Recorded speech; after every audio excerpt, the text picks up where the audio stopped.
Second graph जो हमें देखना है वो है फोर्स वर्सेस एक्सेलरेशन का। हमारे पास फॉर्मूला था F is equals to ma।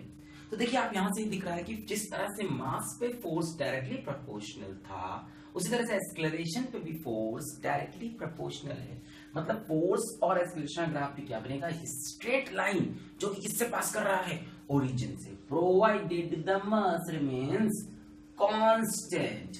इसको थोड़ा समझते हैं। जैसे मान लो मैं बोल दूं मास कांस्टेंट, जैसे मान लो मैं मास ले लूं 2 kg, है ना, कांस्टेंट। इधर भी मास ले लिया 2 kg, ठीक है, मास चेंज नहीं हो रहा। मैंने कहा मुझे एक्सेलरेशन चाहिए 1, तो कितनी फोर्स चाहिए, 2 × 1 2।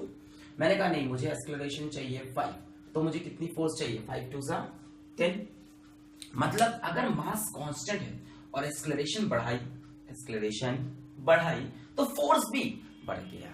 यानी ये कौन सा प्रोपोर्शनैलिटी है, डायरेक्टली प्रोपोर्शनल। डायरेक्टली प्रोपोर्शनल इसलिए बोला बेटा क्योंकि इक्वल टू के इस तरफ दोनों की पावर कितनी है, 1 1। ये बात ध्यान रखेंगे। So force is directly proportional to acceleration. अब तीसरा और सबसे इंपॉर्टेंट ग्राफ जो मैं बनाने जा रहा हूं वो है एक्सेलरेशन वर्सेस मास का ग्राफ। अच्छा, एक्सेलरेशन और मास का ग्राफ बना रहे हैं, मतलब अब क्या कांस्टेंट होगा, हाँ इस बार हम किसको कांस्टेंट लेंगे, फोर्स को कांस्टेंट लेंगे। तो ये ग्राफ कैसा बनता है, ये ऐसा। ये किसका ग्राफ है बच्चों, ये ग्राफ है इनवर्सली प्रोपोर्शनल का। जैसे आप देखो मैं यहां से ये बोल सकता हूं A is equals to F/m, बोल सकते हैं कि नहीं, A is equals to F/m। जैसे जैसे m बढ़ेगा वैसे वैसे ये क्वांटिटी क्या होगी, कम, डिनोमिनेटर बड़ा होता जाएगा, पूरी क्वांटिटी छोटी होती जाएगी, तो एक्सेलरेशन छोटा। तो देखो यहाँ पे m बहुत छोटा है तो एक्सेलरेशन बहुत ज्यादा, इस तरफ एक्सेलरेशन है ना y एक्सिस पे, यहाँ पे छोटा सा मास लिया तो एक्सेलरेशन बहुत ज्यादा। जैसे जैसे मास बढ़ाते गया एक्सेलरेशन क्या होता गया, कम होता गया, कम होता गया, कम होता गया। यहाँ पे मास बहुत ज्यादा तो एक्सेलरेशन बहुत कम। इसको एग्जांपल से समझते हैं, इसको भी बिल्कुल बिल्कुल एग्जांपल समझेंगे इसको भी। मान लीजिए मैं बोलूं मेरे पास फोर्स कांस्टेंट है, मतलब मैं आपसे कहता हूं मेरे पास फोर्स है 100 न्यूटन का। 2 केस ले लिए मैंने, मेरे पास फोर्स कितना है 100 न्यूटन का। अब इसी फोर्स को मैं 2 अलग अलग मास पे लगाता हूं। मैंने इसको लगाया 1 kg के मास पे और मैंने इसको लगाया 10 kg के मास पे। यानी पहली बार मास लिया 1 kg और दूसरी बार मास यहां ले लेते हैं, मान लीजिए कितना 10 kg।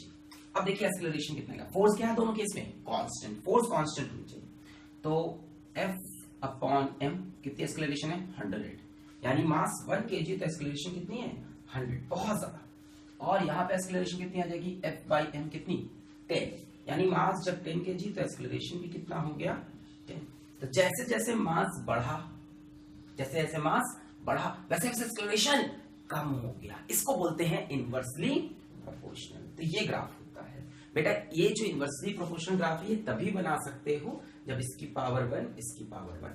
कभी ऐसा लिखो कोई quantity y is equals to k/x, तो हम बोलते हैं इनवर्सली प्रोपोर्शनल। ध्यान रहे इस बात का बच्चों, अगर ये लिखा हो y is equals to k/x², तो इनवर्सली प्रोपोर्शनल नहीं होगा, ठीक है, स्क्वायर स्क्वायर नहीं होना चाहिए, की पावर 1 होनी चाहिए। तो ये ग्राफ बनता है, इसको हम लोग बोलते हैं रेक्टेंगुलर हाइपरबोल, है ना, ये सब नाम है ग्राफ्स के, ठीक है।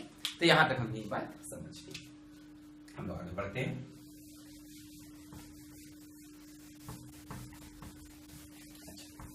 तो इतनी जैसे हम फोर्स की आपसे बात कर रहे हैं, है ना, आपको हमने फोर्स का फॉर्मूला बताया और फोर्स का ग्राफ बताया मास एक्सेलरेशन के साथ। अब हम बढ़ने जा रहे हैं what is the standard international unit of force, है ना, फोर्स को हम कैसे मेजर करते हैं, किस चीज के टर्म्स में मेजर करते हैं।